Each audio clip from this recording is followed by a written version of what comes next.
Let's talk a little bit more about the ceiling of the football program. More discussion on can this program actually reach the highest heights and the quarterback battle. We have a great guest on today that has really good perspective on that as well. We're going to talk. You are Locked On Badgers, your daily podcast on the Wisconsin Badgers. Part of the Locked On Podcast Network, your team every day. What is going on, Badger fans? Welcome to Locked On Badgers, your team every single day. Thank you so much for tuning in. I'm your host, Ryan Herrings, as always. Thank you for helping us build this community, growing it with us, and helping us all be a little more enjoyable Badger fans every single day. That's what we're here for. Today's episode is brought to you by Monopoly Go. I'm a big fan of Monopoly. I'm a huge fan of Monopoly Go, the mobile hit twist on classic Monopoly. So join your friends, download Monopoly Go now, free on the App Store and on Google Play. Let's get Curtis in here. So Curtis Holland has joined the show several times. Every time he comes on, just brings his own kind of brand of fresh perspective and unique insight into the football program. Curtis, this was going on in the Discord. We talked about it. I asked Brian Smith this question. Can Wisconsin win a title in football? Thoughts? Yeah, I think that's a very interesting question. And before I kind of answer that, I'd like to kind of talk about why, I think we're moving forward as a program and what that looks like. One of the things I think we get caught up on is the short term, right? We look at last year, we look at where we were maybe even a year ago from that. We're 7-5. We're still not very high on the recruiting rankings, those kinds of things. We're not at the top of the NIL and all these things. So, then the question becomes, well, what makes you think we can be optimistic for the future? And the reality is, well, because this is not the results of what we're doing now will not show up until another 3 to 5 years. So I find myself actually really agreeing with Brian Smith in the perspective that I think the floor of this program is going to be a championship caliber program, but it's going to take about 3 to 5 years. And in meaning that, I think it would be more of a situation in which you see a team that's capable. I'm not saying going to, or I'm not saying should be expected to, but capable of winning a title every 2-3 years or so.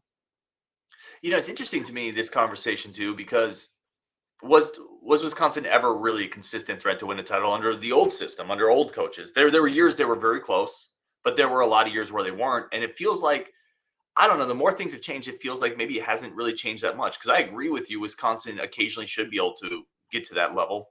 Luke Fickell got a team to the playoffs. Wisconsin in 2017 was a team that would have been close to that type of level. It feels honestly like things haven't changed that much in the pecking order and the hierarchy. As much as people want to think college football's in chaos, it's still the same group of blue bloods and the same group of tiers underneath them that occasionally can strike up into that. And I think Wisconsin's in that tier right underneath the blue bloods still. Yeah, I don't disagree, but let's unpack that a little bit, right? So, when you say it hasn't really changed, I think there was a comment in the Discord, we'll never be able to compete with the Georgias and the Alabamas or the Michigans or Ohio States when it comes to NIL. And you know what? That's probably accurate, unless some of our, our big financial backers decide to really pony up and really invest in wanting to win a championship. I don't think that'll change. But here's the reality of it. Look back 20 years ago, right now we're losing, 4 or 5-star high-end guys to teams like Michigan, Ohio State, Georgia, all these things. Guess what? We were losing those players to those same programs 20 years ago. The difference now is they just get paid. That's the only difference. It's the same exact story. The advantage we have on the back end, though, is we can fill a lot of gaps that maybe we weren't able to fill in the past. For example, I go back to when I was in college, the 2010, 2011 teams. Those were probably two of the best teams Wisconsin has ever fielded. We had a number of NFL players across the board. We had tremendous offense, O-line, running game. Everything was on point. Shout out to Ben Herbert, the Michigan strength and conditioning coach. Obviously, you can see what he did with Michigan. I think he was very much one of the best coaches in the country. But where were our weaknesses on those teams? Well, it was the outside. It was the skill positions. It was the corners. It was maybe quarterback. Well, Russell Wilson was really good, but maybe sometimes it was a little bit on the quarterback. Well, guess what we can do today? We can go and we can get solid corners through the portal. We can go and find those guys. We can pay a guy who maybe was an all-conference in the MAC. Maybe he's not the most elite lockdown corner in the world. Maybe he's not going to one-on-one Marvin Harrison every game. But at the end of the day, he ups your ceiling, and he gives us that much more time to make a play on the defense. And, those are the kinds of things that I think give us a fighting chance that we never really had access to in the past. And kind of going at, some of the other things as it pertains to, program floor and whatnot, and where we are as a program. Again, I feel like a lot of times we're slave to the present. one of the teams we're playing this year that everybody talks about as an elite team that should be fighting for a Big Ten championship every year and should never have any issues with it is Penn State. Penn State hasn't won a Big Ten championship game since we played them in 16, right? And then before that, they were going through all kind of turmoil with all the things going on in their program. But at the end of the day, Penn State struggled. They were I can't remember what their record was during COVID. They were pretty much 500, and then the year after that, 2021, they were also right around 500. They struggled just as much as everybody else. A team that was not struggling in 2021 was Michigan State. They were 11-2. They were the new hotness. They had the number 2 or 3 ranked recruiting class in the conference. No one's even talking about them because that program is in such shambles right now. It's going to take their new coach everything possible to bring it back up to where it even was 10 years ago. So these things change. They don't stay constant. They don't stay the same. Teams are up and teams are down, right? The key is to get our floor to a championship level, and that's what I think Luke Fickell and the new staff is doing. Yeah, I think you're hitting on something really good there. And again, this is why I love having you on the show. I think your perspective's usually really on point. It's the foundation, right? If you build the foundation the right way with the right coaches, the right strength and conditioning, you mentioned Ben Herbert. We think Brady Collins is potentially that type of guy, right? You build it the right way, your floor is going to be at such a level that when you do, and this is going back to the Brian Smith interview, if you do land, he called it the Messiah quarterback, but if you do land the difference-making quarterback and that foundation is built a certain way, there's no reason Wisconsin can't be a TCU and a TCU challenge for a title. There's well, no that's reason. what I mean too, and I'll give you another example. Clemson, right? I mean, Clemson. Now, granted, they had a lot of D-line, elite D linemen that went in the NFL. They had a lot of those guys. So that obviously, we have to make sure that we play to our strengths. Our advantage in recruiting when it comes to defensive, rushing and whatnot is our outside linebackers. I mean, I challenge you to find, better outside linebackers that have come through any other Big Ten team in the program, with the exception of maybe Ohio State. I mean, we've had dudes. We have the highest paid defensive or the linebacker in the league, right? So these are things that we can get those kinds of guys and compete there. We might not be able to get the interior D-line talent at that level, but we can get guys like a Benton who can be just as nationally competitive as anybody else. I mean, Benton would have done wonders for us if he was on a national title level team. So we can get some guys that can be at that level. Again, floor, right? What is our floor? And if we can get our floor to a 9-3 in the new Big Ten, a team that no one wants to play, that fights every game, that grinds, if we get a high-end quarterback, that'll make all the difference. And think about Clemson, that team, when they had Trevor Lawrence, that was a high-end quarterback who carried that team. As soon as he's left, that team has struggled. Now, they're in a better recruiting position than us. I get that. But from, an overall program perspective, there's not a lot, in fact, really not a lot at all that puts them ahead of us other than the fact that they're just in a better recruiting position than we are, right? And so, you look at other programs like a TCU you mentioned or a Washington. Washington was an afterthought 2 years ago. And they went to the championship. They beat a Texas, which has every talent advantage ever, right? And this is the thing that's always funny to me. You talk to Brian Smith about talent and all these things. These all matter. I'm not saying that's insignificant, but you look at a Texas that's never had a talent disadvantage ever, and they get beat by Washington, a team that, again, 2 years ago, no one even considered a national anything. They were off in the corner of the country that barely anybody except for their fans in Seattle watch. Right. And so, those are the kinds of things that, if we get ourselves to a floor where when we get 1 or 2 key pieces here or there, we can compete at a high level, beat a team we're not supposed to beat an Ohio State, beat a Michigan. That's how we get to that level. And that's where it's possible to win. Man, you're getting me hyped up. Yeah, let's go. And you're not wrong. In the new Big Ten, if you go 10-2, you're getting into the playoffs. You don't have to win every game with the schedule that we're going to play consistently. And you talk about Washington, what did they do? They hired a good coach that built a foundation in DeBoer, and then they found the quarterback in Michael Penix. That's the formula. And that formula is something you can do in Madison. And I think we already got half of it with Fickell.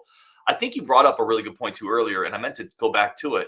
The ability, we focus very much, as you mentioned, on the present, right? And right now, Badger fans are focused on, it's basketball related, but Hepburn leaving and getting rated in NIL. And can we compete with the Blue Bloods? And well, we also have the ability to augment holes from lower levels. And if you think back to that 2017 team, if the portal was here, or maybe the 2010, 2011 teams, we could have augmented those teams, maybe found one more corner or one more piece.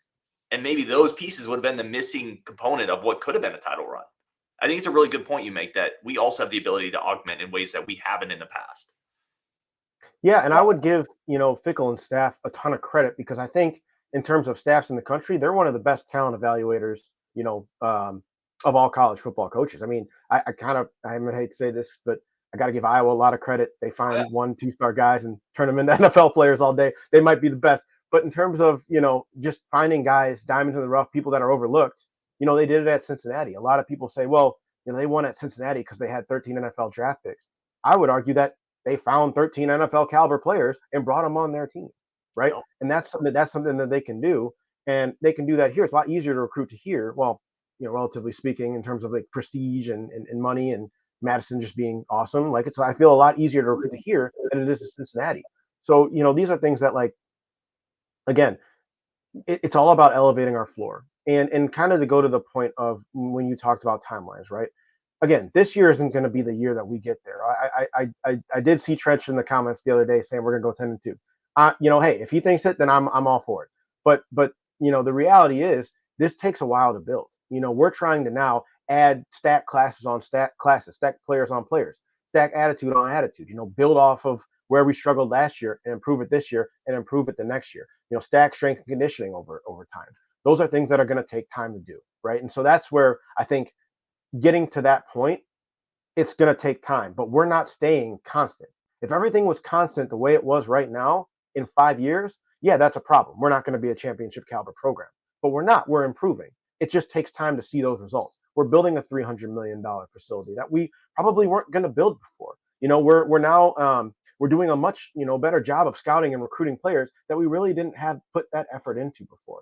I think personally, this current staff in terms of strength and conditioning is doing a much better job developing players, for year over year than maybe we were doing in the more recent past. And so, and then on top of that, I don't think I've ever in my life as a Wisconsin fan seen the top down from the chancellor Jennifer Mnuchin to Chris McIntosh to a lot of the board members, things like that. I don't think I've ever seen them more invested in success in college football than they are now, and that's a big deal. That can't be overstated.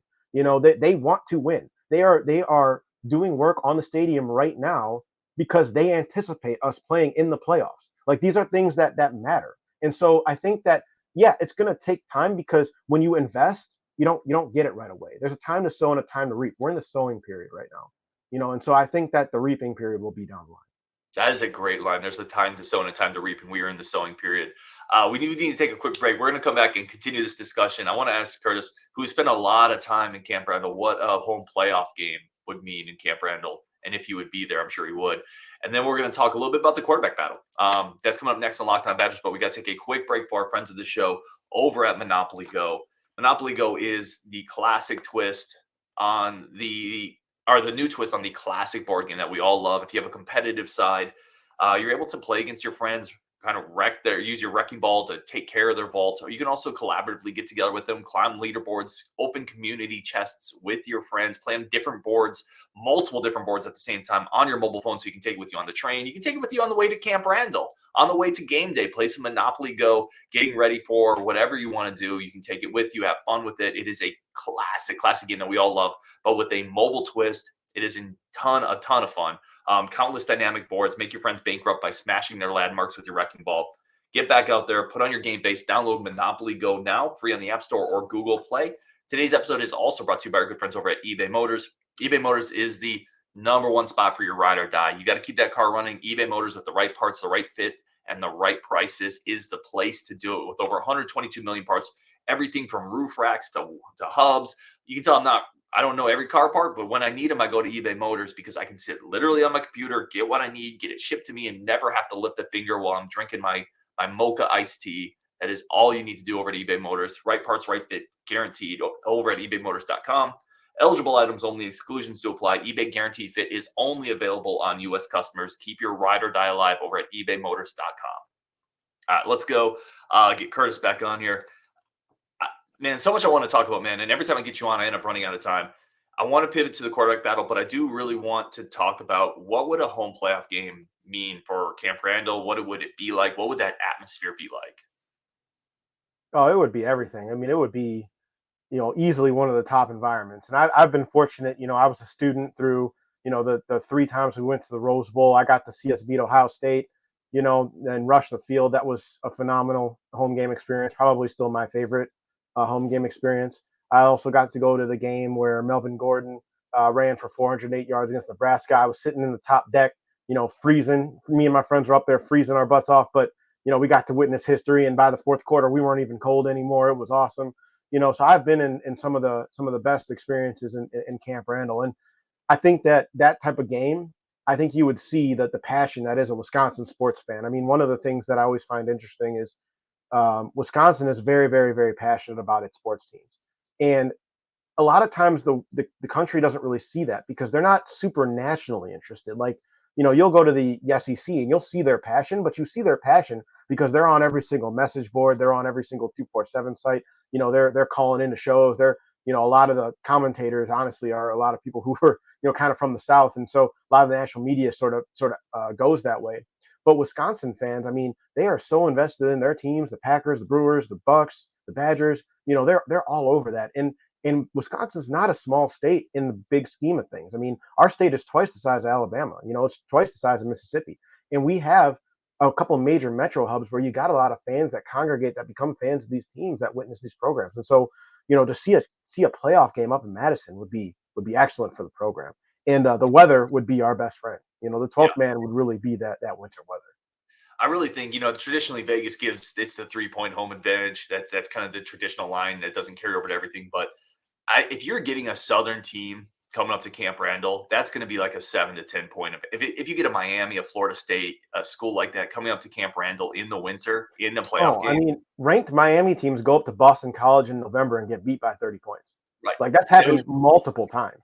And like, you look at the playoffs, I'll never forget when Miami went up to the Patriots and the Patriots beat them like 48-0 or something in the playoffs. I don't remember what year that was. Obviously Brady's awesome, but like it's still like, come on, man. Like, what, they weren't ready for the weather. I mean, it was what it was. Like, and so like, yeah, we play a Southern team. Now, if we play like a Michigan, that's a different type of story. But if we're playing like a Alabama or a Texas A&M or Florida State, like, they're gonna have a rough time of it. It's gonna be a wrap. It's gonna be a wrap because you can't prepare for that. You can't prepare for that. You can stick people in the freezer all you want. You can't prepare for that. All right, let's talk quarterback battle. And I want to give you some flowers on this because you were one of the first people I remember talking about, hey, this could actually be a battle. And right now, Tyler Van Dyke, Braden Locke, they're both kind of switching reps, playing off each other. Both have had ups and downs if you read the practice reports. What are your thoughts on this battle from what you've seen? And why did you think it would play out this way? Well, I thought it would play out this way just because I believe in Braden Locke. I believe in what Longo saw in him. And it really kind of came from the first time we heard about, Locke transferring, when they spent, the entire time just drawing up plays on a napkin at the hotel, right? Like that to me, is an intangible feature that you don't always get. I mean, we haven't had a quarterback that's that cerebral in a long time, probably since Tolzien. And, I think about the amount of the game that's mental from a quarterback perspective. I think that's where Locke excels. And if you capture the mental aspect of it, you're going to be a good quarterback. I'm a Bears fan, right? And the thing that's tough about being a Bears fan, I know I just turned off probably half of our audience just right out the gate, but the thing that's tough about being a Bears fan is we have had a lot of athletic quarterbacks. We've had Mitch Trubisky. We've had Justin Fields. We've had, I don't even know how many quarterbacks in the last 20 years, right? Their athleticism only takes them so far. Not one of them has had the mental fortitude to be able to win us anything, in the last 10 to 20 years. We got to the championship with Grossman strictly because of the fact that we had the best defense in the league and we had Devin Hester. Yeah, Devin right. Hester. And so those are things that, like, I mean, that's a whole other story. And I can go off on a tangent on that. But I think the mental aspect of it is what sold me. And ironically, I think the thing that Van Dyke struggled with last year was the mental aspect of the game. I think when he got benched mid-season, he was kind of going through his version of the yips, similar to what Stave was dealing with. Mm-hmm. And I think that's something I don't know if he's all the way overcome that yet. I think he's probably working through it and things like that. And, so it's tough to see, but the comments that the coaching staff makes about who's going to take command sort of seem to echo that. I don't know if that's all the way gotten there yet. Now it could. I'm not trying to say anything negative about him or write him off or anything like that. That's not what I'm intending. But it's something that, we got to work through. And the other thing I wanted to make a comment on, there's been a lot of people now that Evers has left, our ceiling with a quarterback is now very low. We lost the athletic guy, high upside guy. The reality is you want the guy that can run the offense. All right. If he's got a lot of athletic upside, that's great. But if he can't run the offense, if he can't execute on the plays when we need him to, if he can't make the right reads, what good does his athleticism do? Maybe he runs for an extra 5 yards. You want the guy that can execute at the highest level, not the guy that can throw the farthest. To Brian Smith's point, we are building our team, but we don't have an established player who can run 50 yards down the field and be open where we chuck it deep and he can get a touchdown. We're not Ohio State. We don't have those guys right now. But we do have guys that can cut, make a cutback, get open, and win a 50-50 pass, or can make a slant, get in between two linebackers, and catch a pass and take it to the house, right? We have that. So you need someone who can do that consistently. And Locke's been the guy so far that's done it the most consistently. And quite frankly, if that stays the case, he needs to be the starter because out of the gate, we need to be executing. That's the thing I think we failed at last year. And I would say that Tanner Mordecai, if he were on the team now, would be our most athletic quarterback out of everybody we have so far. But the first game, we struggled because we weren't executing well. And that amplified itself over the course of the whole season. That drop touchdown pass by Skylar Bell, in my opinion, was the biggest play of the season last year. Brutal. Because the confidence we would have had he made that catch, it would have brought the receivers up. It would have brought Mordecai's confidence back. Mordecai had already struggled in the spring game, right? So these are things that, they matter. And so if we get into a situation where, Van Dyke's got the experience, but he's not executing at a high enough level, and then you have Locke who's more consistently executing, we need that more than we need Locke's or Van Dyke's arm talent. So that's kind of my thought there. Now, again, battle's still open. I have no idea who's going to win. I still think, as much as I always talk about Locke on this thing, I still think Van Dyke's probably going to take it at the end because I do think his experience and his ability to learn the playbook will win him the job down the road. But again, I'm not at all surprised by this. Yeah, there's a bunch there I want to hit on. You made a really, really good point about executing who should be the starter if someone is executing a little higher, regardless of kind of the tools in other spots that I want to touch on after this. We have to take one more quick break for friends of the show, but then we're just going to keep the quarterback battle going. And a question I want to put out there for Curtis is if you do start Braden Locke, how difficult is it for Mabry Metor to potentially overtake another year of experience for Locke? And then what does that do for Tyler Van Dyke? Does he potentially look to get out of the program? And what does that do to the quarterback depth chart? We're going to talk about that next on Locked On Badgers. But first, a quick break for our friends of the show over at Game Time. Game Time is the number one spot for all your tickets. I've talked about this before. Life is hard enough, right? I struggle finding the right recipes and cooking, and everybody knows that, and going to bed on time and getting my workout in. I don't need ticket stress. I just need simple, easy, log on, click, code Locked On for $20 off, download the app. That's it.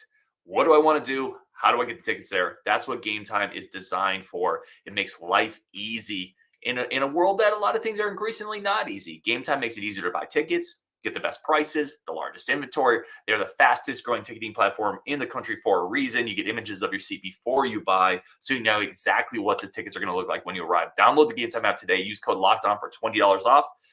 Download the Game Time app today. Use code Locked On for $20 off. Let's get Curtis back in here. You hit on a bunch there, man, that I really agree with. I've been making the point for a long time that between the ears matters. And I think what fans, and I don't want to say that because that sounds negative. I think at times what people don't see are all the smart plays a cerebral quarterback makes, a check down, an accurate throw, adjusting protection. Then they see the one flash play that an athletic quarterback plays, and they say, we want more of that. But they ignore the other 3 or 4 bad throws. If you're not processing, you make so many mistakes that you short circuit the offense. But I think it's really easy to overlook these cerebral plays that a player like Braden Locke is going to make, and you just focus on the shortcomings. One of the shortcomings people talk about a lot is the ceiling. Can a Braden Locke operating the offense, but maybe without the arm of a Tyler Van Dyke, or maybe without the mobility of a Tanner Mordecai, can he beat the best defenses? Can he beat the best defenses without elite receivers? Yeah, and so here's my perspective on that, right? I mean, it's first off, based on what we're seeing from practice reports, and again, now I'll say this full disclosure, I haven't been at practice. I've only listened to as many people as possible that are talking about practice, talk about practice. So everybody says Locke's arm strength, his ability to throw the deep ball has vastly improved from last year, and I think that's to be expected. He spent another year in a college strength and conditioning program. He's also a Division I quarterback. It's not like he's small. He's 6'1". He's taller than me. I mean, so it's things like that. He's not like, a capable athlete, right? That said, there was a really, really good video by Phil Longo where he, It's an hour-long video on YouTube from back when he was at UNC discussing how his offense works and what his philosophy is. And one of the first things he said is, I'd rather have, a deep pass be a 20-yard catch and run versus a 50-yard bomb, because that's the way the offense is set up to run, and any quarterback I have can execute that play, right? And when you look at some of our deep passes, at least, in the last few years, or in the last year or so, probably even the last game, I guess, is actually really what I'm referring to. It was Will Pauling's catch and run. On the paper, that's a 70-yard touchdown pass? It was a 5-yard throw. And he just caught it and ran for a touchdown because the defense was out of position, because one, LSU's defense was not great last year, and two, the offense got him out of position. That's the whole point of Phil Longer's offense, is to get the defense out of position. And when that's the point of your offense, it's more important you're cerebral as a quarterback than you are athletic. Because at the end of the day, the offense is designed to work. It's not like it's designed to, for you to roll out to the right and then run around for 20 seconds and then chuck a ball deep. As exciting as it is. It's exciting. It's cool to watch. I mean, but that's not what the offense is designed to do. The offense is designed for you to get the ball out quick, find someone in space where the defense is out of position because they're having to react to the previous play, right? That's what the offense is designed to do. And if you can't do that, you can't run the offense, right? Now, I'm not saying Tyler Van Dyke can't do that. He did do it. There was times when he did that exceptionally well at Miami, running a very similar system. So I'm not saying he can't do it. But at the end of the day, just because he got here and this is new and he's still got to learn it and he hasn't learned it yet, if it gets into the fall and we're having that same conversation, he can't be the starter. Because at some point you have to know it. If you don't know it, you can't run the offense. You can't do it. Like it's that simple. And that's the thing where I think we kind of get distracted, because we're looking at, well, we brought this guy in who's got a strong arm, or we brought this athletic quarterback in who can run a 4.5, 4.4. Like, we want to play that guy. It's like, well, look, if he's not doing what he's supposed to do, it doesn't matter. And so the only other thing I'll say when it comes to, having a head on your shoulders, or you have the upside, I hate to use this example because, it's a very bad example, but it's the best example I can ever think of. There's two quarterbacks that come out the top of my head that don't necessarily have the athletic intangibles, and that's Drew Brees and Tom Brady, right? And those are both guys, Drew Brees undersized. He had a great arm, was undersized, but he could process defenses quickly. He was mobile enough that he could stay alive in the pocket. He'll find an open guy. Tom Brady, same thing. That dude is not an athlete at all. He's still not an athlete, like, at all. But he knew where to go with the football so well that didn't matter, because he knew what he was doing, and he was a competitor. And I think, kind of the thing, bring us all back, the number one thing you want in a quarterback is a guy that's got that dog in him, right? Tom Brady had that dog in him. And I think that's what we're trying to find in the spring right now. I think that's why there's not really a clear one or two, because we're trying to figure out who's got that dog still as a quarterback. And going back to your point with Mabry, does Braden Locke taking the job, affect him in the future? Well, I don't know. Does Mabry have that dog in him? If he does, and he comes in next year and beats Locke on the field in practice, then he's going to be the starter. And that's really what we want. Going back to what Luke Fickell says, going back to the whole point of our program, we need competition. Competition is what will make us better. We cannot shy away from that. And I fear that in the past, we spent too much time shying away from that because we were afraid to lose something. Yeah, I think that's a really good point. And there's, a couple really good points. You had a lot to unpack there. And as always, your perspective is really strong. I think you made a great point that people sleep on with Locke. He's not Austin Kofensis. He's not 5'10" that can only throw 45 yards. Like, he's a legit Texas 5A quarterback with size and enough arm strength. And he set the state record. I mean, does that not matter anymore? More touchdowns.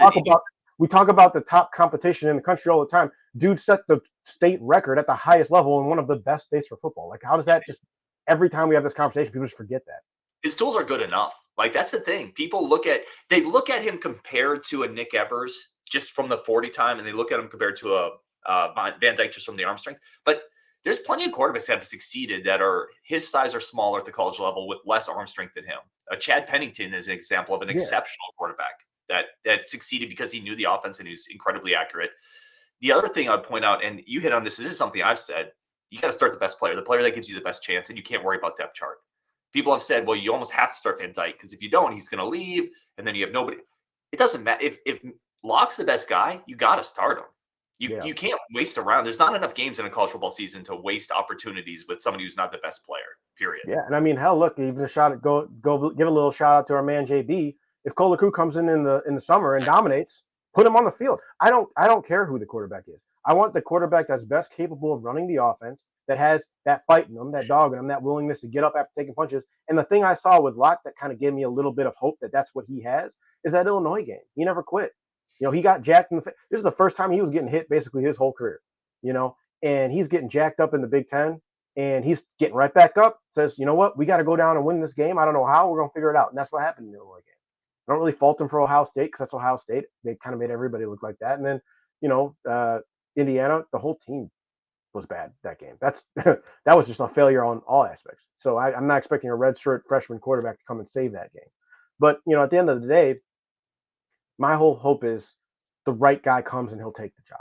And that's what I'm hoping to see, you know, and I think that, you know, we'll probably, to Longo's point, I think you'll probably see that start to come up, you know, toward the end of spring and maybe into the summer. You'll start to see the guy who takes the most leadership, takes the most action, you know, is willing to put himself out there the most. I think that'll be the guy that comes and takes the job, and whoever that is.